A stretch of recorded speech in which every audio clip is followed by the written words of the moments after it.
মিথিলা নাক কুচকে বলল, ক্যাব? ক্যাব কেন? তোমার গাড়ি নেই? পলাশ ফোন থেকে মুখ তুলে চায়। 2 সেকেন্ড ওর দিকে দুর্গেও চাউনিতে চেয়ে ওর থেকে হঠাৎই দুপাশে মাথা নেড়ে হাসে। এতেই সবটা গুলিয়ে গেল মিথিলার।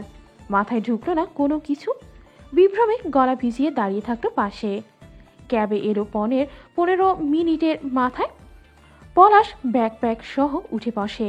মিথিলা ঠায় দাঁড়িয়ে তখনও। সে গাড়ির জানলা থেকে চেয়ে বলল, এয়ারপোর্টে থাকবে বলেছে নাকি উঠার জন্য পালকি আনবো? মিথিলার রাগ লাগছে। পলাশের গাড়ি থাকতে সে ক্যাবে যাবে কেন? উঠলেও চোখে মুখে তার তীব্র অনীহা। পাশে বসেই ফের একই কথা শুধালো, ক্যাবে যাচ্ছি কেন আমরা? তোমার নিজের গাড়ি নেই পলাশ? না। জবাব শুনে আহত মিথিলা ঘুটঘুটে অন্ধকার নামলো মুখে। পলাশের গাড়ি নেই, এর মানে এখানেও তাকে ট্রামে ট্যাক্সিতে যাতায়াত করতে হবে। সে বিধ্বস্ত মনে বসে থাকে। তিক্ত গলায় ছোট করে বলে, ধ্যাত। গাড়ি থামলো একটি আলিশান ভবনের সামনে। উচ্চতায় বিশাল। বাইরে থেকে দেখে মিথিলার চক্ষু চড়ক গাছ। উৎফুল্ল হয়ে বলল, এটা তোমার বাড়ি? উত্তরে এলো। নামো। মিথিলা দুরন্ত কদমে নেমে যায়। পলাশ ভাড়া মেটালো ক্যাবে। মিথিলা ভবন দেখতে দেখতে হাঁ করে বলল, এত বড় বাড়ি তোমার পলাশ? ও মাই গুডনেস, এ তো আমার কল্পনার চেয়েও বড়। পলাশ পাশে এসে দাঁড়ালে ওর দিকে চেয়ে বলল, এবার বুঝেছি, এই বাড়ি করতে করতেই গাড়ি কোনো কেননি, তাই না? থাক, সমস্যা নেই, আমি এসে গেছি না। এখন আমরা দুজন মিলে গিয়ে একটা মার্সিডিজ কিনে আনবো। পলাশ কেমন করে হাসলো। মিথিলা বলল, কে আজব, আমি যাই বলছি তাতেই এরকম হাসছো কেন তুমি?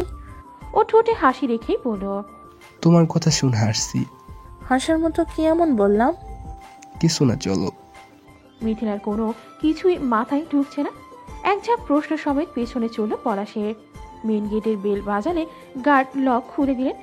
পলাশ গ্রাউন্ড ফ্লোর ফেলে যখনই লিফটে উঠতে যাবে, পূর্বে কোত্থেকে এক মেয়ে এসে হামড়ে পড়ল গায়ের ওপর। চমকে উঠল মিথিলা। সাদা চামড়ার মেয়ে, একটা হাঁটু সমান টপ পড়েছে শুধু। পলাশের গলা জড়িয়ে রেখে ইংলিশে বলল, আউ ফালাস, আই মিস ইউ। পলাশকে অপ্রস্তুত দেখা গেল না। এই যে বউয়ের সামনে বুকের উপর অন্য এক মেয়ে, এতে একটুও ভ্রুক্ষেপ এলো না যেন। এক হাতে লাগেজ বার, অন্য হাতটা পাল্টেও মেয়েটির পিঠ আঁকড়ে ধরল। I miss you too, Jenny. মুখের উপর হঠাৎ একদলা পানির ঝাপটায় ঘুম থেকে লাফিয়ে উঠল নাহিদ। ভয়ার্ত নেত্রে হকচকিয়ে চাইল। ঘুম ঘুম চোখ দুটো স্পষ্ট হতেই সম্মুখে তীব্রকে দেখা যায়। হাতে গ্লাস নিয়ে দাঁড়িয়ে আছে। ওটার পানি মেরেছে মুখে। নাহিদ হতবুদ্ধি হয়ে বলল, এ কি হলো? তীব্রর অসন্তোষ চোখে চেয়ে বলে, তোকে এখানে ঘুমোতে এনেছি। তাহলে হেরে তো মানুষ রাতে ঘুমোবেই, তাই না? আপাতত কিছুদিন তোর ঘুম বন্ধ। নাহিদ মাথা চুলকায়। কি করবো তবে? তীব্র ঘুরে হাঁটা ধরল। ছোট করে বলে গেল, ফলো মি। নাহিদ নিরুপায় হয়ে উঠে বসে। পিছু নেয় ওর। তীব্র সোজা তার রুমে গিয়েছে। বসেছে টেবিলের নিকট থেকে একটা চেয়ার টেনে। নাহিদ আসলে আরেকটা দেখিয়ে বসতে বোঝালো। বসল নাহিদ। তখনও কিছু বোঝেনি। টেবিল ক্লকটায় একবার সময় দেখে নিল। রাত বাজে 1টা। বলল, তুই কি এখন পড়বি নাকি? হ্যাঁ, আর তুই আমাকে পড়াবি? চোখ বেরিয়ে এলো ছেলেটার। তীব্রকে পড়ানো মানে সাংঘাতিক ব্যাপার স্যাপার। যান হাতে নিয়ে বসতে হবে। এ ছেলের রেকর্ডের শেষ নেই। ক্লাস 6-এ বসে পড়াশোনা নিয়ে বেশি চাপাচাপি করাতে হোম টিউটারের মাথা ফাটিয়ে দিয়েছিল। সে আর্তনাদ করে বলল, কি? এই না, আমি পারবো না। তীব্র গরম চোখে চেয়ে বলল, কেন, সমস্যা কি? শুষ্ক ঢোক গিল নাহিদ। আসল কথাটা মুখ ফুটে বের হলো না। তীব্র কপালে ভাঁজ ফেলে ওর মুখের দিকে চেয়ে থাকে। এরপর ঠান্ডা গলায় বলে, ভয় পাচ্ছিস? ভয় পাস না, আমি আমার কাছের মানুষদের আঘাত করি না। তুই তোর মতো করে পড়াতে থাক। পড়াতেই হবে? তীব্র চোখ রাঙালি চটপট বই মেল। তীব্র নিজের মতো বলল, প্রতি রাতে আমাকে পড়াবি। তুই আমাকে যা বোঝাবি, পরের দিন আমি সেটা ক্লাসে কপি পেস্ট করে আসব। ক্লাসে স্পেশালি ভিতুমের সামনে আমার ভালো পারফরমেন্স জরুরি, আর সেটা নির্ভর করছে তোর উপর। যদি আমার পারফরমেন্স খারাপ হয়, মাথা না ফাটালেও তোর চেহারার ডিসপ্লে পাল্টে দেব আমি। নাহিদ ভীত কণ্ঠে বলল, এটা কেমন কথা হলো? যদি আমি তোকে পড়াই তাহলে আমি তোর টিচার। টিচারের সাথে এরকম করে কেউ? তীব্র ভ্রু উঁচিয়ে বলল। কথা কম, শুরু কর। নাহিদ ফোঁস করে শ্বাস ফেলল, অবলা অসহায় শ্বাস। বইয়ের পৃষ্ঠা উল্টাতে উল্টাতে বলল, আসলে অনার্স লেভেলের পড়া বই দিয়ে হয় না, পড়াতে হয় নোটস দিয়ে। লেকচারারদের আলাদা নোট থাকে, সেখানে তারা গুরুত্বপূর্ণ কোটেশনগুলো তুলে তুলে ক্লাস নেয়। কথাটা বলে সে পড়ানো শুরু করলো। অপরদিকে খুব মনোযোগ দিয়ে শুনছে তীব্র, কিন্তু যতটা মনোযোগী হওয়ার চেষ্টায় সে মাথায় ততটা ঢুকছে না। এই বয়সে পড়াশোনা এত সহজ নয়। নাহিদ পড়িয়েই যাচ্ছে, মূল্য, মুনাফা, উৎপাদন, খাজনা এসব বিষয়ে গড়গড় করে আওড়াচ্ছে, কিন্তু মাথা ভো ভো করে ঘুরছে তীব্রর। ডান থেকে বামে, বাম থেকে ডানে চক্কর কাটছে সবেগে। বইয়ের লেখার দিকে চাইলেই মনে হচ্ছে নেশালো কিছু মেশানো। ঘুমে একাকার হয়ে আসছে সব। চোখের সামনে পৃথিবী দোদুল্যমান। সে আধ ঘন্টার মাথায় তড়াক করে দাঁড়িয়ে যায়। বিঘ্ন ঘটায় নাহিদ বলল, কি হলো? পানি খেয়ে আসি, দাঁড়া। তীব্র টালমাটাল পায়ে যেতেই ঠোঁট চেপে হাসলেও নাহিদ। জীবনে নিজের জন্য পড়েছে কিনা সন্দেহ। তীব্র এখন এক মেয়ের জন্য কত কি। তীব্র খেতে চায়নি, গিয়েছে চোখে মুখে পানি দিতে। বেসিনের ট্যাপ ছেড়ে মাথার তালু ভেজালো। আয়নার দিক চেয়ে বিড়বিড় করল, শালা, লেখাপড়ার চাইতে মাস্তানি করা সোজা, এসব মানুষ করে? সে ফিরে এসে আবার আগের জায়গা বসল। বোঝালো কিছুই হয়নি। একই রকম গম্ভীর গলায় বলল, শুরু কর। একটা কথা বলবো? তীব্র তাকায়। কি? তোর মনে হচ্ছে না তুই মেয়েটার প্রেমে পড়েছিস? সে নিষ্প্রভ আওড়ালো, এক কথা বারবার বলতে ভালো লাগে না। তুই হয়তো বুঝতে পারছিস না, অবশ্য বোঝার কথাও নয়। জীবনে প্রেম কি তাই তো জানিস না। এই অনুভূতি একদম আলাদা জিনিস, সম্পূর্ণ ব্যতিক্রম একটা জগতে তোকে নিয়ে যাবে, যেখানে তুই হাওয়ায় উড়বি। শয়নের স্বপ্নে নিজের প্রেমিকাকে দেখবি, দেখিস তুই আস্তে ধীরে টের পাবি যে তোরও প্রেম হয়েছে। আমি এখনই 100% শিওর তুই প্রেমে পড়েছিস। না পড়িস রীতিমতো হাবুডুবু খাচ্ছিস। তীব্র চেয়ারে পিঠ এলিয়ে আড়মোড়া ভাঙল। এতগুলো কথার বদৌলতে খুব সাবলীল জবাব দিল, পড়লে পড়েছি, পছন্দ করলে প্রেম করব, প্রেমে পড়লে বিয়ে করে নিয়ে যাব, এর মাঝে আর কোনো কথা নেই। পরের দিন তীব্র ক্লাস নিতে হয়নি। প্রিন্সিপাল কর্তৃক কি একটা মিটিং হেতু আজকে ক্লাস হবে না। সকল শিক্ষকদের থাকতে হবে সেখানে, তীব্রও আছে। তবে 10 মিনিটের মাথায় মনে হলো এখানে ওর কাজ নেই।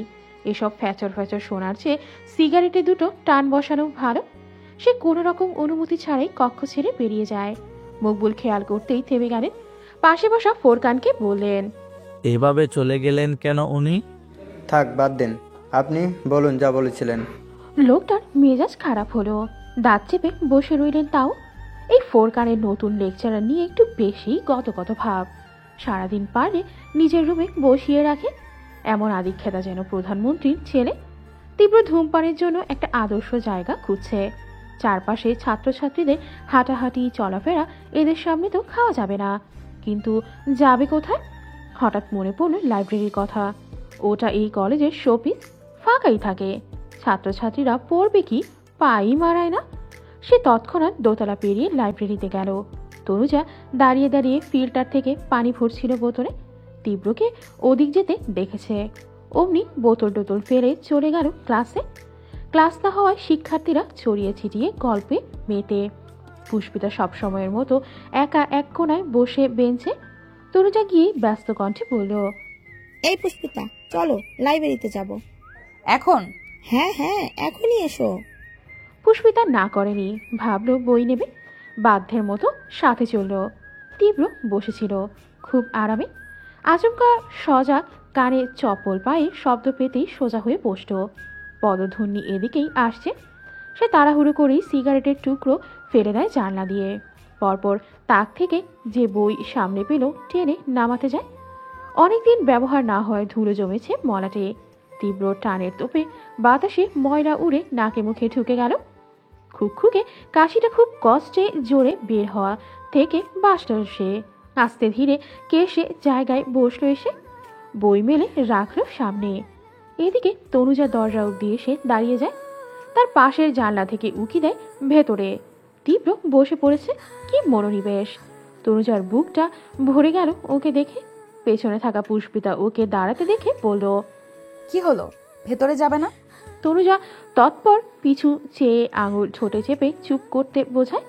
পুষ্পিতা বুঝতে না পেরে বলল, কি হয়েছে? তনুজার ফিসফিসে কণ্ঠ। স্যার ভেতরে আসতে বলো, শুনতে পাবে। সেও এবার ফিসফিস করে বলল, কোন স্যার? বলতে গিয়ে তনুজার চেহারা লালচে হয়। তীব্র রেজা তালুকদার। পুষ্পিতার নির্ভেজাল উত্তর, শুনতে পেলে কি হবে? আমরা তো বই নিতে এসেছি, তুমি যাও গিয়ে বইটা নিয়ে চলে এসো। তনুজা বলল, বই নিতে আসিনি তো, আমি স্যারকে দেখতে এসেছি। পুষ্পিতা গড়বড়ে চোখে চাইল তনুজার ঠোঁটে হাসি। সে ধ্যান মেরে চেয়ে আছে তীব্রর দিকে। পুষ্পিতা এবার চাপা কণ্ঠে ভয় এনে বলল, তুমি কি পাগল হয়ে গিয়েছো?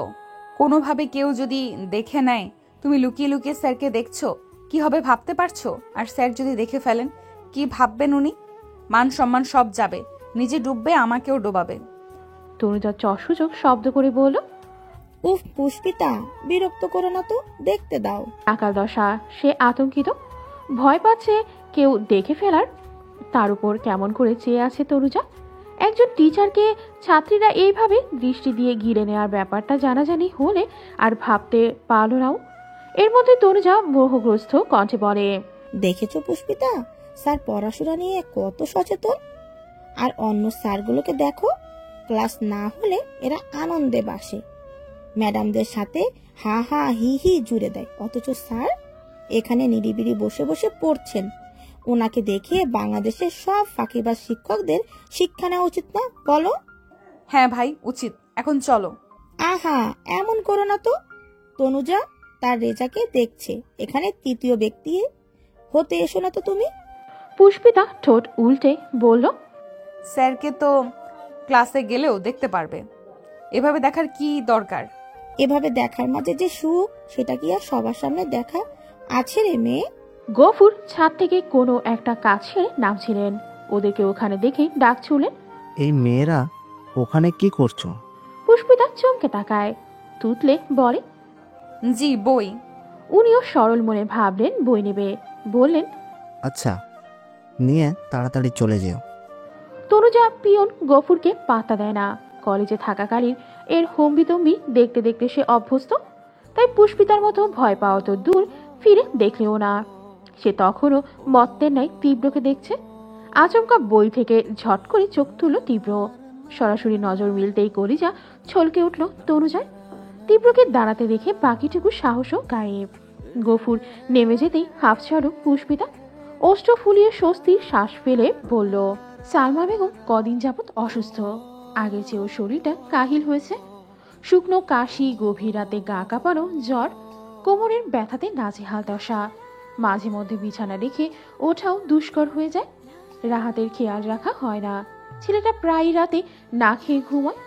এক সময় তার চকচক করে রাখা ঘরটা আজ এলোমেলো পড়ে থাকে। শরীরে কুলোলে রান্নাটা করতে পারে, আর না কুলোলে তাও না। তখন রান্না বসাতে হয় খোরশেদুলকে। বাড়িতে তারা 3 জন। রাহাত বাচ্চা মানুষ, অত আর পারবে না। গোছানো সংসার আচমকা এরূপ অবিনস্ত হওয়ায় খোরশেদুল ভালো বিপাকে পড়েছেন। সারাদিন অফিসে খাটুনির পর বাসায় ফিরে কুটো নেড়ে দুটো করার ইচ্ছে হয় কার। মন মেজাজ শরীর কিচ্ছু সায় দেয় না। তখন খোরশেদুল তাওয়ায় মাছ ভাজছিলেন। অফিস থেকে ফিরে এখনো হাত মুখ ধুতে পারেনি। কোনো রকম জামা কাপড় ছেড়েই কাজে লেগেছেন। ছোট ছেলেটা খিদে মুখ শুকনো করে বসে আছে। ঘর থেকে ভেসে আসছে সালমার রুগ্ন গলায় কাশির ভাঙা শব্দ। এই প্রথম জীবনে, এই প্রথম খোরশেদুলের মনে পড়ল পুষ্পিতাকে। প্রখরভাবে উপলব্ধি করলেন, এখন হয়তো মেয়েটা থাকলে সবকিছু সহজ হতো আরও। অন্তত বাসায় ফিরে এমন কষ্ট করতে হতো না। কিছুক্ষণ থমকে থাকার মতন ভাবলেন তিনি। মাছগুলো নামিয়ে রেখে চুলা বন্ধ করে চলে এলেন ঘরে। সালমা বিছানায় শুয়ে, দেহে ঘোরানো দেয়ালের দিকে। খোরশেদুল গলা খাকারি দিলে ফিরে চাইলেন। চোখে মুখে কিছু বলতে চাওয়ার প্রবণতা। শুধলেন, কিছু বলবে? হ্যাঁ মানে ওই। সালমা আস্তে ধীরে উঠে বসতে নেন। এর মধ্যে মাথা চক্কর কেটে ওঠে। সহসা শক্ত করে খাটের পায়া আঁকড়ে ধরলেন হাতে। খোরশেদুল এগোতে গেলে হাত উঁচু করে মানা করলেন। ভদ্রলোক থামলেন সেথায়, তবে ইতস্ততা নিয়ে পাশে বসলেন। আজকাল সালমার সঙ্গে কথা বলতে এলে কেমন ঘুরিয়ে আসে সব শব্দ বাক্যের হদিস পাওয়া যায় না। পুষ্পিতা যাওয়ার পর থেকে দুজনের সম্পর্কের মধ্যে কেমন ঠান্ডা নিষ্প্রভতা ভিড়েছে। সালমার নির্জীব আচরণগুলো মস্তকে বিভ্রম ধরিয়ে দেয়। রাগারাগি করা, রেগে কথা বন্ধ করে দেওয়া, গাল ফোলানো পূর্বের সামনা এই চুপচাপ সালমা থেকে অধিক সহজ যেন। কিছু বলবে? প্রশ্নটায় ধ্যান ভাঙল খোরশেদুলের। জিভ ঠোঁটে ভেজালেন। প্রথমে রয়ে শয়ে বললেন, ভাবছিলাম পুষ্পিতার একটা খোঁজ খবর নেওয়া উচিত, কোথায় আছে না আছে, অন্তত থানায় একটা জিডি করলে কেমন হয়। সালমার বিরস নেত্রযুগল চকিতে তাকালো, কণ্ঠে অবিশ্বাস। তুমি বলছো এ কথা? খোরশেদুলের চাহনি দেখে অস্বস্তিতে বলেন।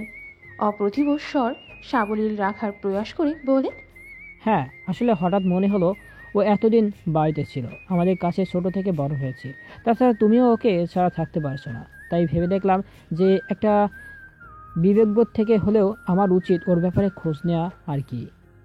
সালমা কিছুক্ষণ একভাবে তাকিয়ে রইলেন। অচিরেই চাপা দীর্ঘশ্বাস ফেলে বলেন, আজকে 2 মাস মেয়েটা নেই, আমি কাঁদছি, রাহাত কাঁদছে, তখন একবারও এসব ভাবলে না। সব সময় সেই ছোট্টটি থেকে ওকে যা নয় তাই বলে অপমান করেছো। সেদিন তো সবার সাথে গলা মিলিয়ে চরিত্র নিয়েও বললে, সেই মানুষ আজ হঠাৎ এত দরদ কেন? বরাবর পুরনো কথা টেনো না, আমি তো তোমার জন্যই বললাম। সালমা মুচকি হেসে বললেন, খোরশেদ, আর যাই হোক, পুষ্পিতার ব্যাপার নিয়ে আমাদের জন্য তোমাকে ভাবতে হবে না। মেয়েটা যেখানেই থাকুক, অন্তত এখান থেকে ভালো আছে। হয়তো সেখানে থাকছে যেখানে কেউ ওর সাথে কুকুরের মতো ব্যবহার করছে না। এমন হলে আমি চাইবও না ও এখানে আসুক। যেখানে দুবেলা খাবারের খোটা খেয়ে বেঁচে থাকতে হয়, সেখানে একটা পশুও থাকে না। পুষ্পিতা তো রক্তে মাংসে গড়া মানুষ ছিল। খোরশেদুল রেগে দাঁড়িয়ে গেলেন। তুমি অহেতুক কথা বলো সালমা, আমি নিতান্তই দায়িত্ববোধ থেকে বলছি, যা বলার তুমি রাজি থাকলে করব, না হলে না, এর মাঝে এত বাড়াবাড়ি কথার প্রয়োজন নেই। সেই তো, বউ অসুস্থ, পেটের দায়ে অফিস থেকে ফিরে রান্না করতে হচ্ছে, খুব পরিশ্রমের কাজ, এজন্যই হঠাৎ দায়িত্ববোধ জেগে উঠল, তাই না? মুখের উপর জবাবটাই খোরশেদুলের বাক্য স্তব্ধ, তালা ঝুলে গেল ঠোঁটে। আর একটা উত্তরও দিলেন না তিনি। ওদিকে বাইরে থেকে বাবা মায়ের সমস্ত কথাবার্তা শুনে ফেলেছে রাহাত। ভেতরে ঢুকতে গিয়েও ঢুকল না, চলে গেল বসার ঘরে। সেই বারান্দায় গিয়ে দাঁড়ালো, যেখান থেকে তীব্র হাত নেড়ে ডেকেছিল ওকে। বলেছিল কয়েকদিনের মধ্যেই ছোটপুকে খুঁজে এনে দেবে, জানাবে সে কোথায়। অথচ আজ কতগুলো দিন তীব্রর দেখা নেই। স্কুল যাতায়াতের সময় রাহাতের হন্যে চোখে খুঁজে বেড়ায় ওকে। করিম সাহেব দোকানের ওই বেঞ্চিগুলোতে আর্ত নজর ঘুরে ফিরে যায়, কিন্তু তীব্রকে দেখা যায় না। ওর বন্ধুরা থাকে শুধু। রাহাতের আকাশ ভেঙে কান্না পেল। খুদে মনের আশপাশে ভর্তি হলো বিষণ্ণতায়। শুধু রাস্তার দিক চেয়ে বিড়বিড় করলো, কোথায় গেলেন ছোটপু? আর আপনি এবার কথা দিয়ে কোথায় গেলেন ভাইয়া? মিথিলা তাজ্জব পরে পলাশের দিকে চেয়ে। মেয়েটা তখনও ওর বুকে, ছাড়াছাড়ির নাম নেই। স্ত্রীর কাছে তো নিশ্চয়ই বড় কটু দৃশ্য। পলাশ, এই মেয়েকে আর তোমাকে এভাবে জড়িয়ে ধরেছে কেন? এতক্ষণে সরে এলো দুজন। জেনি ভ্রু কুচকে শুধালো, Palash, who is this lady? Mithila. আর মিথিলাকে বলল, ও আমার বন্ধু জেনি, এই অ্যাপার্টমেন্টেই থাকে। জেনি হাসলো, চোখের নিকট সাদা চামড়ায় ভাঁজ পড়ল। Nice to meet you Mithila. Mithila তবদা খেয়ে গেল। নিজের নামের উচ্চারণ শুনে মেজাজ তীক্ষ্ণ আকার বেঁকে গেছে। চোখ দুটো ঘুরছে বারবার পলাশের হাতের ওপর, যেটা প্রতাপ নিয়ে বসে আছে জেনির কাঁধে। সৌজন্য বোধেও উত্তর দিল না মিথিলা। ত্রস্ত পলাশের হাতটা ছিটকে ফেলার মতো সরিয়ে নিল জেনির কাঁধ থেকে। তারপর খপ করে কবজি চেপে হাঁটা ধরল সামনে। ঘটনায় ভরকে গেল ওরা। পলাশ বলল, আরে কি হলো?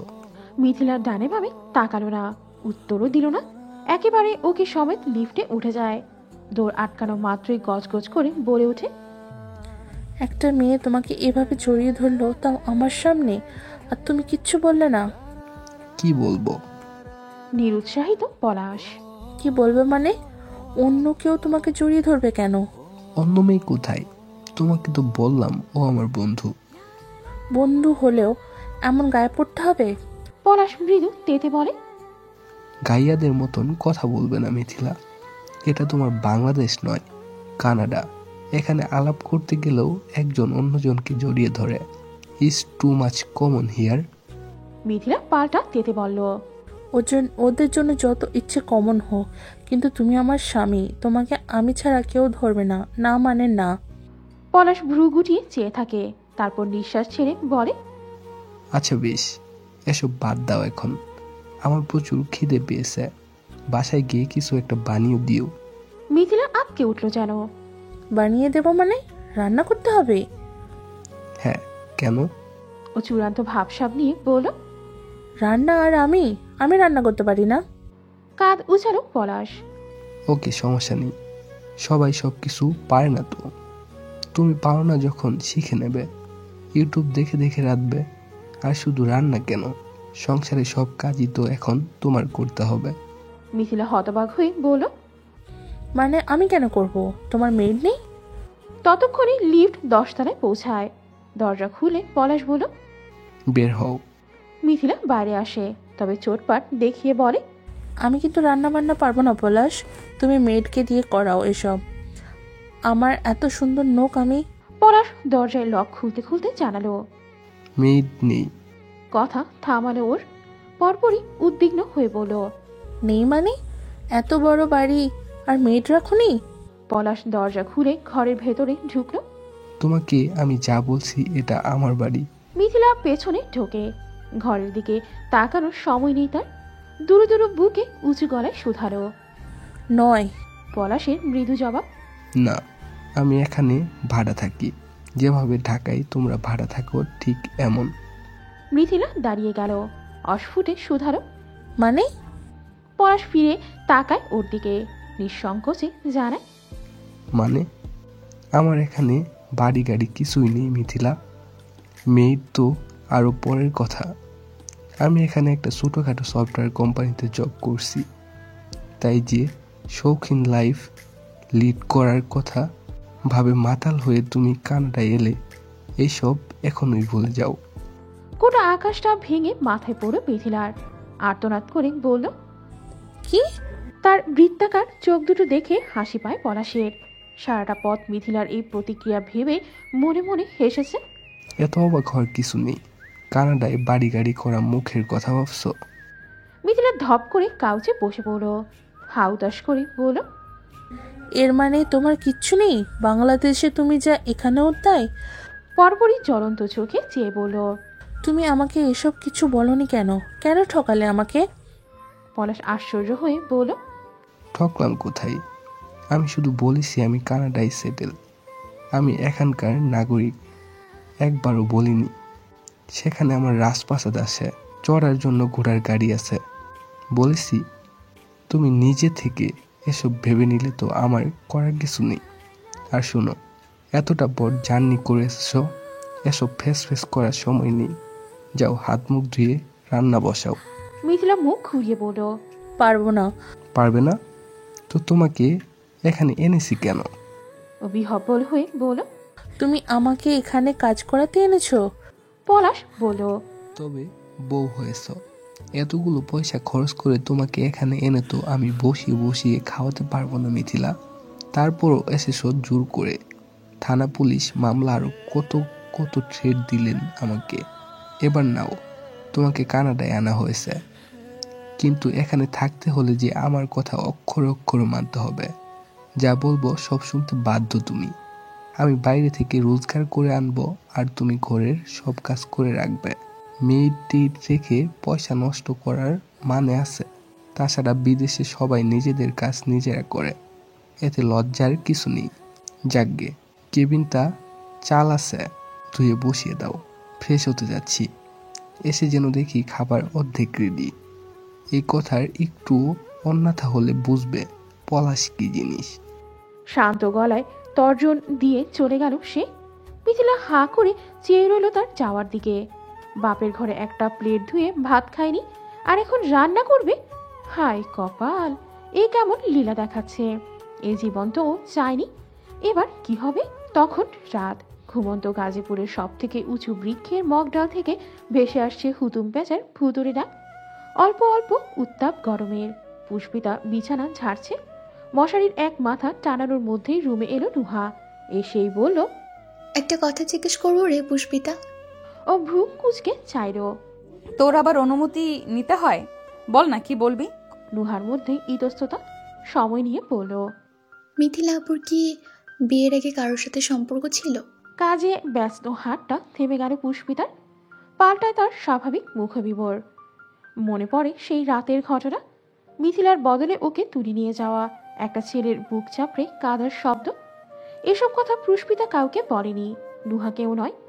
মিথিলার মিছিমিছি বদনাম হবে ভেবেই সবটা চাপা দিয়েছে ভেতরে। তবে আংশিক সত্যি বলেছিল নুহাকে। অন্য কারো বদলে ওকে নিয়ে গিয়েছে, কিন্তু সেই অন্য কেউটা যে মিথিলা সেসব নয়। সে যেভাবে নাহিদকে ঠকিয়েছে, ওসব শুনলে কি ভাববে? শত হলেও তার বোন, একসাথে বড় হয়েছে। ওদের নিয়ে কেউ কিছু বললে পুষ্পিতা মেনে নিতে পারে না। ওকে থম মেরে যেতে দেখে গা ধরে ঝাঁকালো নুহা। কিরে, চুপ হয়ে গেলে কেন? ছিল জানিস কিছু? পুষ্পিতা নড়ে ওঠে। সত্যিটুকুন সন্তর্পণে গিলে নেয়। আমতা আমতা করে বলে, কই না তো। ছিল না? ও, ঘুমাই, ঘুম পেয়েছে অনেক। নুহা বলল, হ্যাঁ ঘুমা। পুষ্পিতা মশারি কোনো রকম টাঙিয়ে শুয়ে পড়ল চটপট। বেশিক্ষণ নুহার সামনে থাকলে ও ধরা পড়ার আতঙ্কে পালালো একরকম। মেয়েটার কাছে কোনো অলৌকিক শক্তি আছে বোধ হয়। কিভাবে যেন পড়ে ফেলে ওকে। পুষ্পিতা চোখ খিচে মনে মনে বলল, সরি রে নুহা, এই নিয়ে দুবার মিথ্যে বললাম তোকে, মাফ করে দিস। ওদিকে নুহা নিম্নষ্ঠ কামরায় মশগুল হয় চিন্তায়। পুষ্পিতার কথায় যে সে পুরোপুরি নিশ্চিন্ত হতে পারছে না, কারণ আজ ওই ছেলেটার ওয়ালেটে ও মিথিলার ছবি দেখেছে। এক ঝলক দেখলেও চিনতে ভুল হয়নি, কিন্তু ধরা দেয়নি তাও। প্রথমত বিষয়টা জানতে চেয়েছিল, কারণ মিথিলাকে ও ছোট থেকে দেখেছে। কলেজে পড়াকালীন থেকেই সে সারাক্ষণ ফোনে ফুসুর ফাসুর করত, প্রেম করত নির্ঘাত। কিন্তু সেটা কি এই ছেলের সঙ্গে? এজন্য ইচ্ছে করেই জিজ্ঞেস করা গার্লফ্রেন্ড ভেগে গেছে কিনা। কিন্তু ছেলেটা তেমন কিছুই বলল না। আবার ছেলেটিকে প্রথম দিন থেকে ওর চেনা চেনা লাগছে। কোথাও একটা দেখেছে যেন। রাস্তায় এত লোক দেখে, এভাবে কি মনে রাখা যায়? আবার পুষ্পিতার কথা অনুযায়ী যদি কারোর সাথে সম্পর্কই না থাকে, না আর ভাবা কেন না। নুহার বিচক্ষণতা কোনোভাবেই সাড়া দেয় না আজ। কিন্তু ভাবতে হবে তাও। হাল ছাড়লে তো চলবে না, আরো প্রখরভাবে চিন্তা করতে হবে এ নিয়ে। আচ্ছা, এমনও তো হতে পারে শুধুমাত্র ছেলেটা পছন্দ করতো মিথিলাকে, ও করতো না। আদৌ এরকম কিছু নাকি ঘটনা উল্টো? কার থেকে জানবে এবার? কিভাবে সব হিসেব মেলাবে? আজ শুক্রবার, আয়েশা খাতুনের অফিস বন্ধ, বন্ধ সকল শিক্ষা প্রতিষ্ঠান। নুহাদের এই নতুন বাসাটায় একটাই বারান্দা, তাও উত্তর দিক বরাবর। ওখানে সূর্যের আলো সোজাসুজি পড়ে। পুষ্পিতা দুপুরের গোসল সেরেছে কেবল। মাথায় পেঁচানো গামছা খুলে বারান্দা গিয়ে দাঁড়ালো। পিঠে বসা ভেজা চুল ঝেড়ে গামছা মেলে দিল গ্রিলে বাঁধা রশিতে। তাকে লাগছে মায়াময় স্নিগ্ধ স্নাত বেলি ফুলের মতন। ওদের পাশেই উচ্চতায় খাটো একটি লাগোয়া দালান আছে। এক একটি ঘরের জানালা এদিকে মুখ করে তৈরি। সবসময় থাই গ্লাস টানা থাকে। ভেতরের সবকিছু অস্পষ্ট। আচমকা কোনো এক জায়গা থেকে পুরুষালী কণ্ঠ এলো। টেনে টেনে গান ধরেছে, রূপসী তোমার ভেজা চুল এই মন কইরাছে আকুল। চমকে উঠল পুষ্পিতা। গায়ের ওনা ঠিকঠাক করেই চকিতে খুঁজলো চারদিক। তৎক্ষণাৎ জবাব এলো, এদিকে ওদিকে কি দেখছ? এই যে আমি। তারপর কতগুলো পুরুষের হাসির শব্দ। পুষ্পিতা ঘাবড়ে গেল। এক মুহূর্ত না দাঁড়িয়ে ছোটার মতন করে ঘরে ঢুকে গেল ঘরের ভেতর। তখনই সামনে পড়লেন আয়েশা। ওর অপ্রস্তুত ভীত মুখটা দেখে বললেন, কি হয়েছে? পুষ্পিতার আদর সংকীর্ণ। কিছু বলতে নিল, সে সময় সেই একই কণ্ঠ গান ছড়ে, পড়ে না চোখের পলক, কি তোমার রূপের ঝলক। আহা, কই গেলেন? এই যে ম্যাডাম, ভয় পেলেন নাকি? আরে আমাদের ভয় পাওয়ার কি আছে? আরেকবার এদিকে আসুন না, একটিবার চাঁদ মুখখানার দর্শন দিন দেখি। ফের একাধিক হাসির আওয়াজ। দল বেঁধে মজা নিচ্ছে ওরা। যা বোঝার বুঝে গেলেন আয়শা।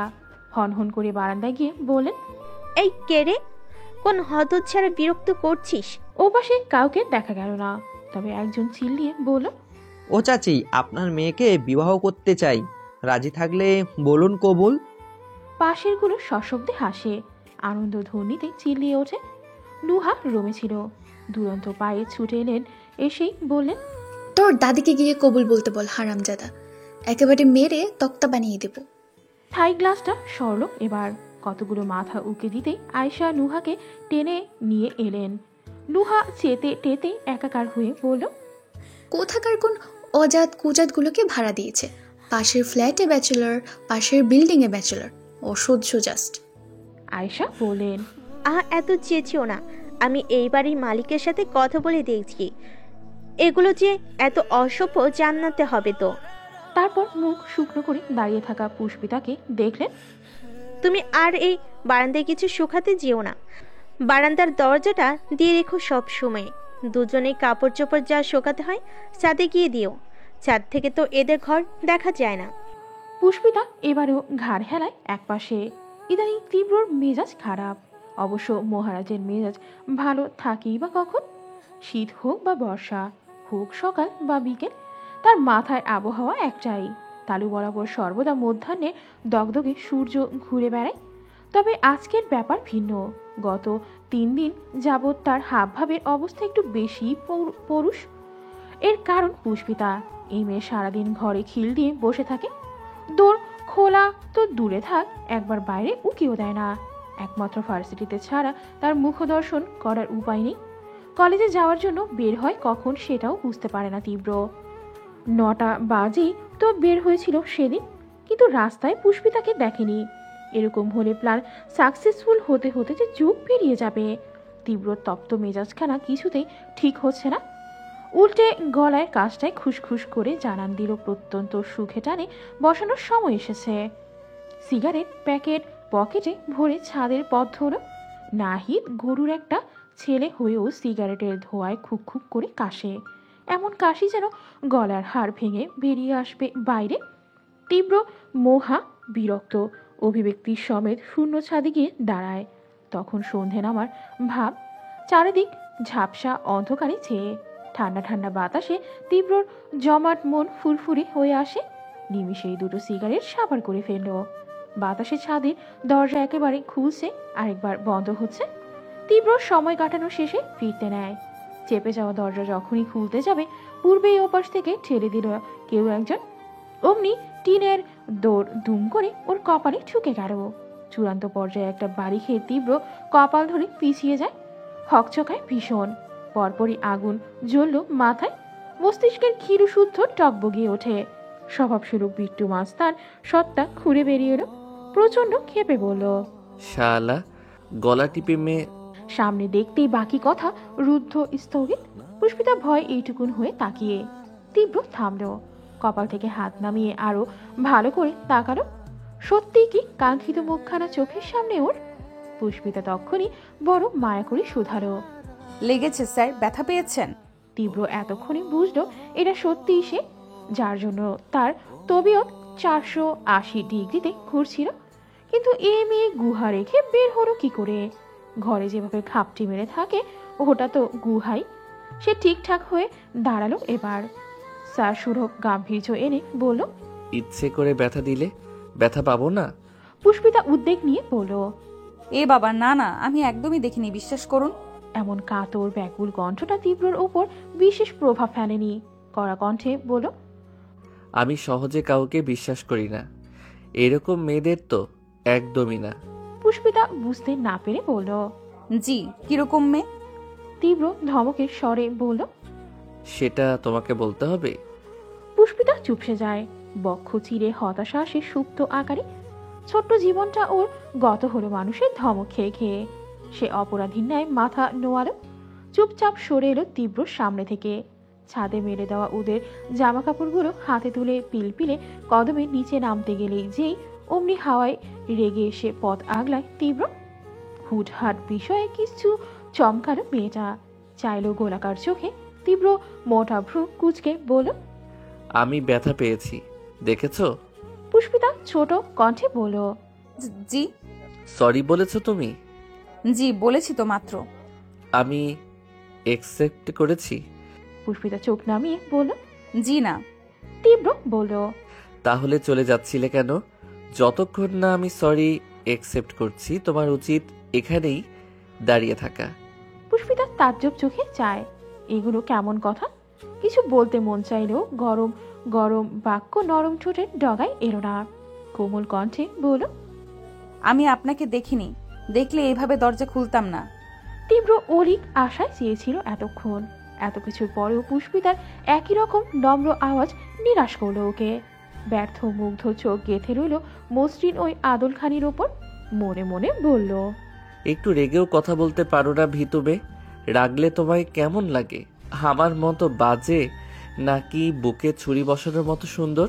তখন ভোর, আনুমানিক 6টা বাজে ঘড়িতে। অমর সকালবেলা ফোনের ক্রিং ক্রিং শব্দে মাথা ধরে গেল তীব্রর। ছুটে পালালো আরামের ঘুম। তিতিবিরক্ত হয়ে শোয়া থেকে উঠে বসল ও। মোবাইলের স্ক্রিনে জলজলে সেভ করা মন্ত্রীমশাই নাম্বারটা দেখে সেই বিরক্ত বৃহৎ হয়। তীব্র চসূচক শব্দ তুলল জিভে। গত রাতের এক ফোঁটাও সে ঘুমোয়নি। সারা রাত পড়াশোনা করেছে, না নিজে ঘুমিয়েছে আর না নাহিদকে ঘুমোতে দিয়েছে। এই তো পাশে ভোস ভোস করে নাক ডেকে ঘুমোচ্ছে ছেলেটা। এখন আবার কল। তীব্র খুব নিস্পৃহ ভঙ্গিতে ফোন রিসিভ করে স্পিকারে দিল। অমন নিষ্প্রভ গলায় বলল, হ্যাঁ বলুন। ওপাশ থেকে উত্তর এলো, কি করছিলে? মনে হচ্ছে বিরক্ত করলাম। সকাল 6টায় ফোন দিয়ে ঘুম ভাঙালে? আমি কেন, দুনিয়ার সব মানুষ বিরক্ত হবে। জামশেদ থতমত খেলেন। সোজা জবাবটায় গলা খাকারি দিয়ে বললেন, ঠিক আছে ঠিক আছে, এমনি এমনি তো আর ফোন দিইনি, একটা কাজ আছে বলেই দেওয়া। তীব্র মুখের উপর উত্তর দেয়, হ্যাঁ সেটা আপনার কল দেখেই বুঝেছি। আপনি তো আর স্বার্থ ছাড়া ফোন দেবেন না। জামশেদ রেগে রেগে বললেন, সব সময় উল্টোপাল্টা কথা না বললে তোমার ভালো লাগে না তাই না? কি কারণে কল দিয়েছেন বলুন, ঘুমাবো আমি। উনি একটু চুপ থেকে বলেন, একবার বার্থডে আসতে পারবে? কেন? দরকার ছিল। কিন্তু আমার তো এই মুহূর্তে ওখানে কোনো দরকার নেই। আপাতত আমার দরকার এখানে, যেতে পারবো না। জামশেদ উদ্বেগ নিয়ে বলেন, কিন্তু তুমি তো বলেছিলে যখনই আমার দরকার লাগবে চলে আসবে। বলেছিলাম নাকি? মনে পড়ছে না, মনে পড়লে আসবো। জামশেদ খেপে বললেন, তুমি কি আমার সাথে ইয়ার্কি করছো? আপনার তাই মনে হয়? এর মানে তুমি আসবে না। তেমনই তো বললাম। জামশেদ চোটে বললেন, বিয়াদব ছেলে। তীব্র সাবলীল, পুরনো কথা। রাখো তো ফোন। কল তো আপনি দিয়েছেন, আপনি রাখুন না। বিদিষ্ট জামশেদ। অসভ্য কোথাকার। এটাও পুরনো। জামশেদ অতিষ্ঠতায় উফ বলে লাইন কেটে দিলেন। তীব্র ফোঁস করে দম ফেলল। ফোনটাকে দূরত্বে ছুঁড়ে চিত হয়ে শুয়ে পড়ে বিছানায়। নাহিদের নাক ডাকার শব্দ বেগ চড়া তখন। সে ভ্রু কুচকে কিছুক্ষণ চেয়ে থেকে একটা বালিশ ওর মুখের উপর চাপা দিয়ে রাখে। বিধি বাম, এতেও নাহিদের ঘুম ভাঙে না। নুহার পেট খারাপ, ওয়াশরুমে নিরন্তর যাতায়াত চলছে। কাল ভোর রাত থেকে এই যাত্রা শুরু। গ্লাসে গ্লাস লাইন খেয়েও লাভ হচ্ছে না। গতরাতে আয়েশা খাতুন অফিস থেকে ফেরার সময় ফুচকা পার্সেল করে নিয়ে এসেছিলেন।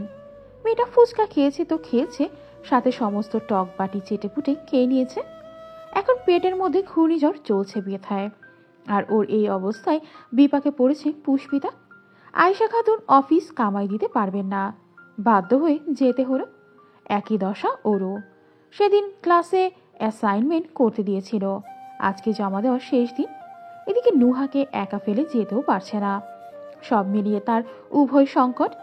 শেষে অনেক দ্বিধাদ্বন্দ্ব নিয়ে ঠিক করলো ওই একটা ক্লাস করেই চলে আসবে।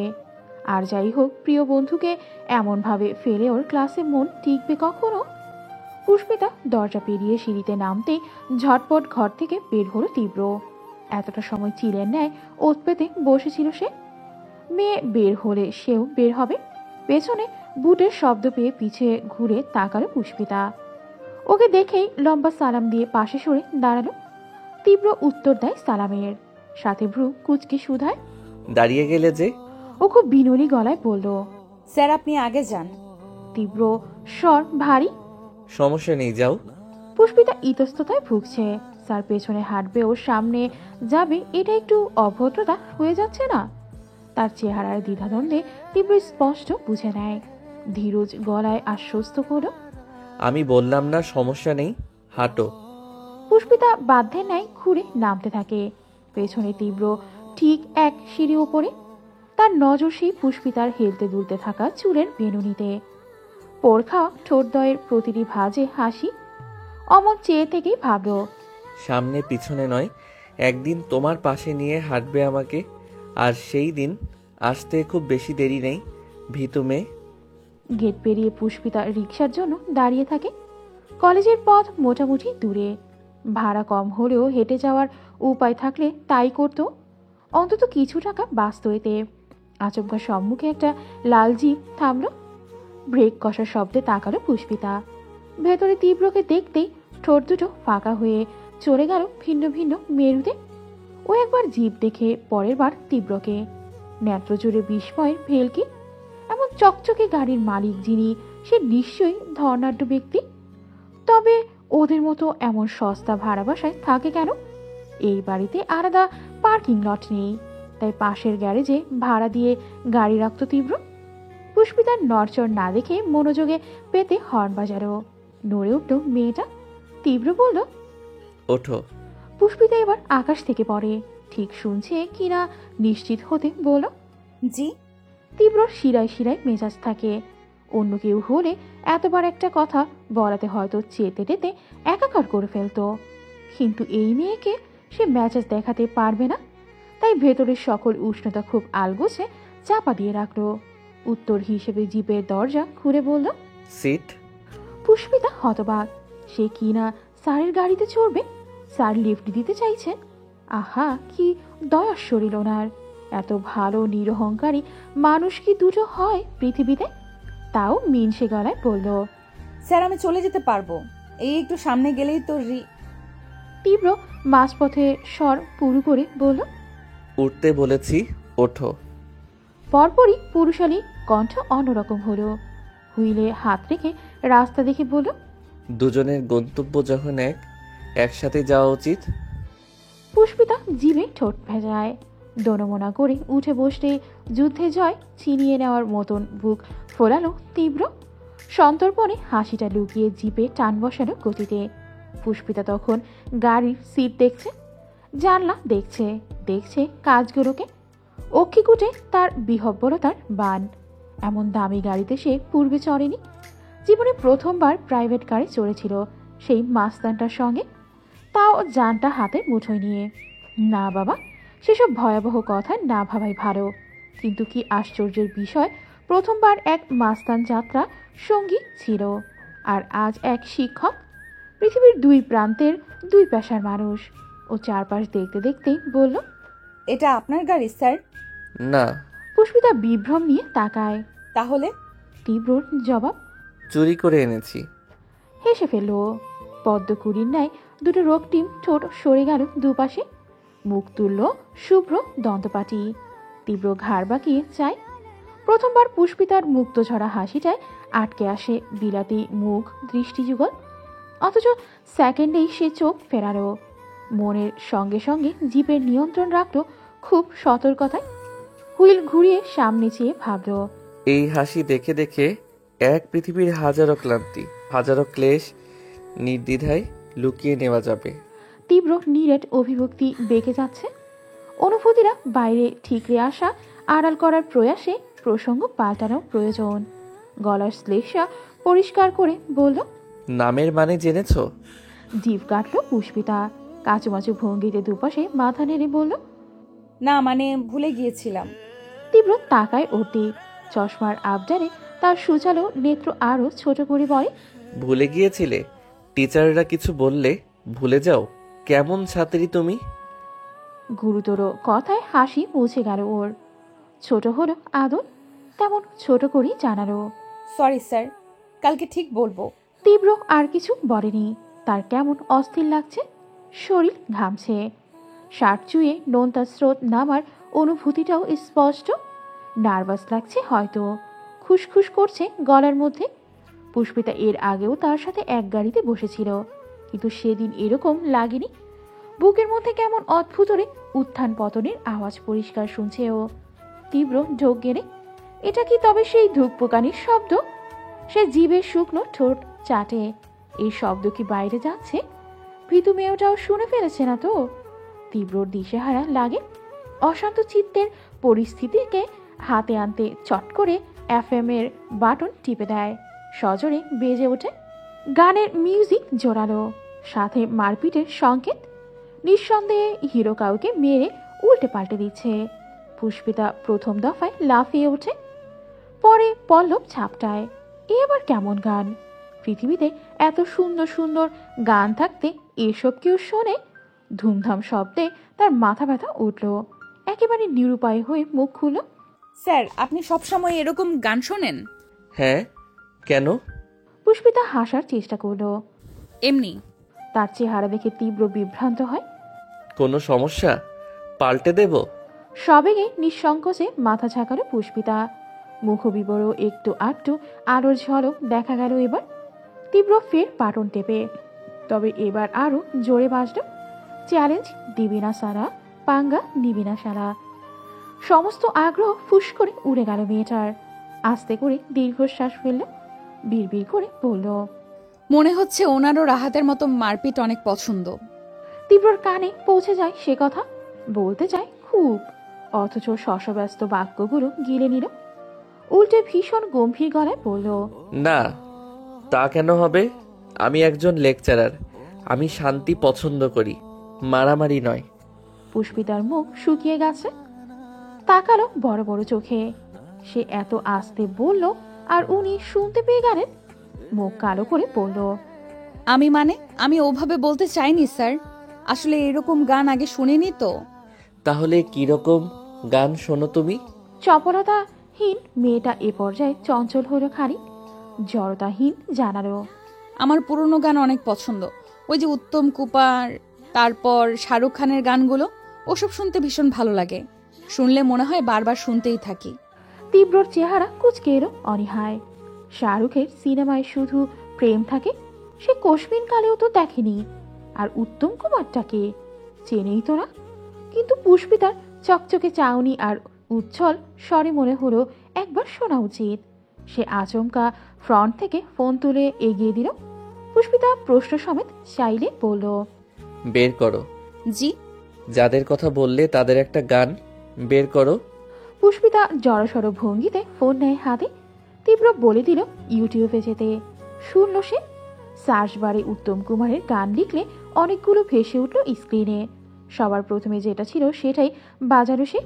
খুব স্নিগ্ধ মোলায়েম কিছু বাদ্যের আওয়াজের সাথে পুরুষ কণ্ঠে গেয়ে ওঠে, এই পথ যদি না শেষ হয় তবে কেমন হতো তুমি বলো তো? যদি পৃথিবীটা স্বপ্নের দেশ হয় তবে কেমন হতো তুমি বলো তো? তীব্রর চোখ রাস্তায় রইলেও কান ছিল এদিকে। ভীষণ নিবেশনে সবটা শুনল গানে। তার মতো মানুষের নিকট এসব হাস্যকর মনে হয়েছে আগে, কিন্তু এই মুহূর্তে কেন যেন ভালো লেগে যায়। এই যে ভীতু মেয়েটা পাশে বসে, মাত্র কয়েক ইঞ্চি দূরত্ব দুজনের। সত্যিই তো এই পথটা শেষ না হলে কেমন হয়? সেই অনর্থক চাওয়া ফলেনি, বরং একটু তাড়াতাড়ি গন্তব্য এসে গেল যেন। কলেজ গেট থেকে খানিক আগে জিপ এর ব্রেক কষল তীব্র। এখান থেকে কয়েক পা হেঁটে যেতে হবে। পুষ্পিতা নামল, হাস্যোজ্জ্বল ঠোঁটে ফিরে চেয়ে বলল, ধন্যবাদ স্যার। তীব্রের গলবিল তখন বৃষ্টি বিরল মরুভূমি, যেন কয়েক শতাব্দী একটুখানিও জলের ছোঁয়া পায়নি। পুষ্পিতার ওষ্ঠভাগের ওই সামান্য হাসিতেও আত্মহারা লাগছে। এই মেয়ে এমন হাসছে কেন আজ?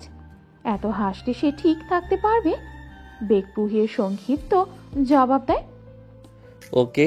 পুষ্পিতা এগোয়, কিন্তু তীব্র লম্বা পদযুগলের কাছে সুবিধা করতে পারে না। তার অনেক পরে এসেও পেছনে ফেলে এগিয়ে যায় সে। ফুটপাতের এপাশে ছোট খাটো ভাঙা পাঁচিল। কিছু ছেলে সবসময় বসে থাকে তার উপর। আজকেও দুজন আছে। ঠিক সেই বিট্টু গ্যাংয়ের মতন মেয়ে দেখলেই জিভ ঝাঁপিয়ে পড়ে ওদের। পুষ্পিতা হেঁটে যাচ্ছিল যখন একজন ইচ্ছে করে কেসে ওঠে, যাতে ও তাকায়। লাভ হলো না দেখে অপরজন ফট করে বলল, কি ফিগার, সাইজ কত বেবি? পুষ্পিতা চোখ খিজে বুঝে নিল। গাত্রের সমস্ত শিরা রিরি করে ওঠে, কিন্তু পাল্টা জবাবের স্পর্ধা তার হলো না। ঢোক গেলার সঙ্গে গিলে নিল সম্মানও। চুপচাপ মাথা নুয়ে চলে যায় সামনে থেকে। অন্যদিকে থমকে দাঁড়ালো তীব্র। ক্রোধের আগুন দাউ দাউ করে জ্বালিয়ে দিল শরীর। হাত মুঠো হলো, ভেসে উঠল শক্ত গরনের পোক্ত চিবুকের ধার। ঘুরে তাকালো পেছনে। পুষ্পিতা কাছাকাছি আসতেই বলল, কি বলেছে ওরা তোমাকে? তার ধীরস্থির কণ্ঠে ভেতরের টর্নেডো বোঝার সাধ্য নেই। কোটরে জল সমেত চোখ তুলল পুষ্পিতা। তীব্রর বুকের মধ্যে সুনামি ওঠে রাগের, অথচ ততোধিক নম্র গলায় বলে, ওরা কি এখানে রোজ বসে? রোজ বিরক্ত করে তোমায়? পুষ্পিতা ওপর নিচ মাথা দোলালো। শুধু আমাকে না, সব মেয়েদের। তো চলে এসেছো কেন? এত নোংরা একটা কথা শোনার পর তোমার তো প্রতিবাদ করা উচিত। পুষ্পিতা বিস্মিত। আমি কি বলবো? তীব্র কপাল গোছালো। কি বলবে মানে? চর বসাবে ওদের গালে? পুষ্পিতা চক্ষু কোটর ছায়ায়। জীবনে মাছি মারেনি, সেখানে একটা বকাটে ছেলেকে মারবে? এতটুকু গলি যায় তার এত সাহস নেই। চিবুক নামিয়ে বলল, আমি পারবো না স্যার। তীব্র ভীষণ ঠান্ডা স্বরে বলল, কেন পারবে না? যে ভাষা ওরা ব্যবহার করেছে তার শাস্তি দিতে ইচ্ছে করছে না তোমার? পুষ্পিতা টলমলে চোখে চায়, নিষ্প্রাণ হেসে বলে, ইচ্ছে করলেই কি একটা অনাথ মেয়ে সব পারে? পারে না। তার উপর যে অন্যের দ্বারস্থ, আমার জন্য কোনো সামান্য ঝামেলা বাঁধলে নুহা আন্টি ওদেরও সমস্যা হতে পারে।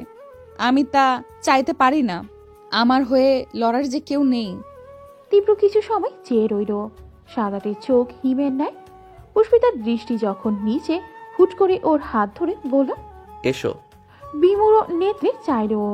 তীব্রর ধরে রাখা হাতের বাঁধনের দিকে দেখলো এক পল। প্রশ্ন করার আগে হাতে টান বসে।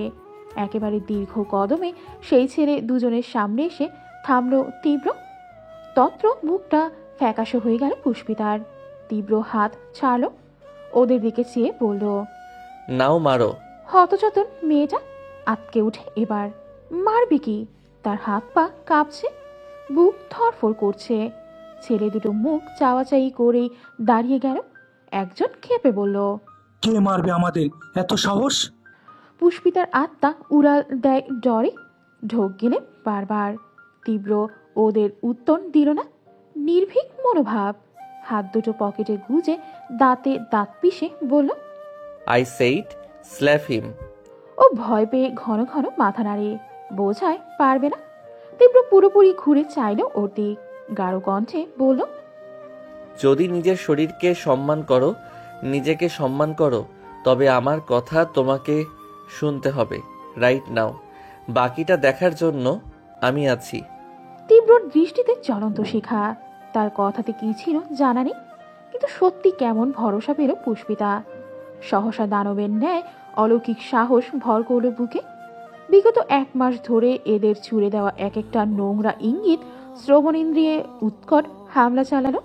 মেয়েলি দেহে কাটার মতো বিধে খোঁচালো সেসব। অচিরেই একজনের গাল বরাবর ঠাস করে চর বসালো সে। কথাগুলো কে বলতো পুষ্পিতা জানে না, তাকিয়ে দেখেও নি কোনোটাকেও। সামনে যাকে পেয়েছে মেরেছে। মেয়েলি প্রহারে ওরা হকচকায়। পাশের জন তেতে বলতে নেয়, শালিয়া। তৎক্ষণাৎ পুষ্পিতা ওকে আরেক থাপ্পড় মারে। ভরকে গেল সে ছেলে। গালে হাত চেপে গোলাকার চোখে তাকালো। এদিকে তীব্র নিজেই চমকে গেছে। ধুই ভ্রু উঁচিয়ে ভাবল, বাব্বা, একটা মারতেই চাইছিল না, সেখানে দুটো। 19 বছরের জীবনে প্রথমবার কাউকে আঘাত করল পুষ্পিতা, তাও কোনো পুরুষের অন্যায়ের বিরুদ্ধে। বক্ষপটে থাকা এতদিনকার বিরাট পাথর সুরসুরে ভঙ্গিতে নেমে গেল কেমন। সে আপ্লুত চোখে চায় তীব্রর দিকে। বিজয়ী হেসে বলে, মেরেছি স্যার। তীব্র তার চমকটুকু ঢেকে রাখে, চোখ মুখে গাম্ভীর্য ফুলিয়ে বলে, যাও এখন। পুষ্পিতা ফ্যাসফেসে শ্বাস নিতে নিতে মাথা দুলিয়ে চলে যায়। আনন্দ হচ্ছে ওর, ভীষণ আনন্দ। হাঁটতে হাঁটতে যে হাতে মেরেছে সামনে ধরল সেটা, ভূমিকম্প ছুটছে সেটায়। তাতে কি, আজও প্রতিবাদ করেছে। আর এই অসম্ভাব্য জিনিসটা কেবল সম্ভব হয়েছে তীব্রর জন্যে। মানুষটার কাছে সে সারা জীবন কৃতজ্ঞ থাকবে। ছেলে দুটো রোষে থরথর করছে। একজন তীব্রর সামনে আঙুল উঁচিয়ে বলল, তুই আমাকেও চিনস না? গাজীপুর কাঁপাইয়ার ক্ষমতা রাখি আমরা। আমার গায়ে হাত, তোরে তো মাটি চাপা দিয়া দেবো। আর এই মাইয়া। তীব্র খপ করে এক হাতে ওর কলার চেপে ধরে, চাপা কণ্ঠে কটমট করে বলে, কলেজ ছুটির পর দেখা হবে। বাপের বৈধ বেটা হলে এখন কোনো সিন ক্রিয়েট করবি না। কলিং বেল বাজছে। ওপাশের মানুষটা ধৈর্যবান, থেমে থেমে সময় নিয়ে বেল টিপছে সে, যেন খুলবে খুলবে, না খুললেও সমস্যা নেই। নুহা ওয়াশরুম থেকে মোচড়াতে মোচড়াতে বের হলো। সকাল থেকে এই অবধি তার হাফ সেঞ্চুরি শেষ। স্লাইন খাওয়ার পর এখন শুধু পেটে ব্যথা। এ আরেক বিপদ। বেলের আওয়াজ শুনে ও ভাবল পুষ্পিতা ফিরেছে। বলেছিল তো একটা ক্লাস করেই চলে আসবে। নুহা যেমন ছিল অমন ভাবেই দরজা খুলতে এগোয়। লক টেনে ক্লান্ত কণ্ঠে বলে, জানিস আমার স্যালাইনে কাজ। সামনে চাইতেই বাকি কথা শেষ। চোখ দুটো বড় বড় হয়ে এলো নাহিদকে দেখে। নাহিদ হেসে বলতে চায়, অথচ নুহার অবস্থা দেখে ত্রস্ত ঘুরে গেল ওদিকে। মেয়েটার গায়ে ওড়না নেই, পরনের জামার এলোমেলো দশা। দুজনেই লজ্জায় বোধ, অস্বস্তিতে একাকার। নুহার সময় ব্যয় করে না, একেবারে ঝড়ের গতিতে দৌড়ে ঢুকে যায় রুমে। এদিকে দ্বিধায় পড়েছে নাহিদ, চলে যাবে নাকি দাঁড়িয়ে থাকবে বুঝতে পারছে না। মিনিটের মাথায় নুহা ফিরে এলো তার রুদ্র মূর্তি নিয়ে। নাহিদের হিসাব নিকাশের মাঝেই চিল্লিয়ে বলল, এই আপনি এখানে কি করছেন? নাহিদ আতঙ্কে লাফিয়ে ওঠে। এই মেয়ের ভাষা এত কর্কশ, একদম বিট্টুটার জেরক্স কপি। কিন্তু ঘুরে চাইল না, অমন দাঁড়িয়েই মিনমিনিয়ে জবাব দিল, জীবনে একটু চাপাতে নিতে এসেছিলাম। নুহা কুণ্ঠায় এক শেষ। এরকম বিব্রতকর পরিস্থিতিতে জন্মেও পড়েনি, কিন্তু গলার জোর বহাল রাখতে বলল, কারো বাড়িতে আসতে হলে যে নক করতে হয় সেটা জানেন না? নাহিদ ভীষণ ভদ্রভাবে জানালো, জি আমি তো ডোরবেল বাজিয়েছিলাম, আপনি তো খেয়াল করেননি। নুহা নিম্নস্থ চেপে মাথা নোয়ালো। এখানে ছেলেটার দোষ নেই, দোষ ওর নিজের। জ্ঞানহীনের মতন ওড়না ফেলে কেউ দরজা খুলতে আসে? একবার লুকিং গ্লাসে দেখে নিলেও তো পারত। ঠিক এই জন্যই আশেপাশে ব্যাচেলার থাকা বিপদ। সে মাথা ঠান্ডা করল, এবার শান্তভাবে শুধালো, কি চাই? নাহিদের হাতে ছোট একটা কাচের বাটি, সেটাকে পেছন দিকে এগিয়ে ধরে বলল, একটু চাপাতে হবে, নতুন উঠেছি তো ফ্ল্যাটে এখনো কিছু কেনা হয়নি। হবে, তার আগে এদিকে ফিরে কথা বলুন। আপনি এমন ওদিকে ঘুরে কথা বলছেন কেন? আমি কি আপনার ব্যাক সাইড দেখে চা দেব? নাহিদ জিভ কাটলো। মেয়ে মানুষ এত টসটস করে কথা বলে, তখন ওসব দেখেই তো এরকম ঘুরে আছে। আলগোছে ফিরে দাঁড়ালো ছেলেটা, নিচের দিক চেয়ে থেকে জানালো, কাল রাতে একটু ঘুম হয়নি, মাথাটা ভীষণ ধরেছে, তাই একটু চা খেতে চেয়েছিলাম। এখানে ধারে কাছে তো চায়ের দোকানও নেই, তাই। নুহা থামিয়ে দিয়ে বলল, এত এক্সপ্লেনেশন দিতে হবে না, দিচ্ছি তবে কেনার পর ফেরত দিয়ে যাবেন। আমি কিন্তু আবার এত উদার নই যে ফ্রিতে দেব। সে শশব্যস্ত বলল, হ্যাঁ হ্যাঁ নিশ্চয়ই। নুহার রান্নাঘরে যায় এবং পুরো কৌটা তুলে নিয়ে এসে বলে, নিন। নাহিদ ওর হাত পর্যন্ত চোখ ওঠালো। গোটা কৌটো দেখে বলল, এতখানি তো লাগবে না। যতখানি লাগবে নিন, নিয়ে বাকিটা দিয়ে যাবেন। এখন ধরুন, আমার কাছে অত সময় নেই। নাহিদ কৌতূহলী চোখে তাকালো। কোথাও যাবেন বুঝি? নুহার আবার ওয়াশরুমে যাওয়ার প্রয়োজন পড়েছে, কিন্তু ওসব কি আর একে বলা যায়? কণ্ঠ রুক্ষ বানিয়ে বলল, সেটা আপনাকে জানতে হবে না, যা নিতে এসেছিলেন নিয়ে ভাগুন। নাহিদ দীর্ঘশ্বাস ফেলল, চায়ের বয়াম নিল, চুপচাপ মাথা নেড়ে চলে গেল ঘরে।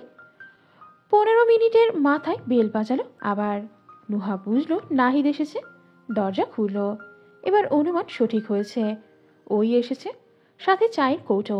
তবে মেয়েটা আশ্চর্য হয়ে গেল তার হাতের মিনি ট্রের দিকে দেখে। 1 কাপ চা থেকে নিরন্তর সাদা ধোঁয়া ছুটছে। ও প্রশ্ন নিয়ে তাকালো। নাহিদ পুরো ঠোঁট দুটো দুদিকে টেনে চমৎকার করে হাসল। ট্রে থেকে কাপ তুলে এগিয়ে দিয়ে বলল,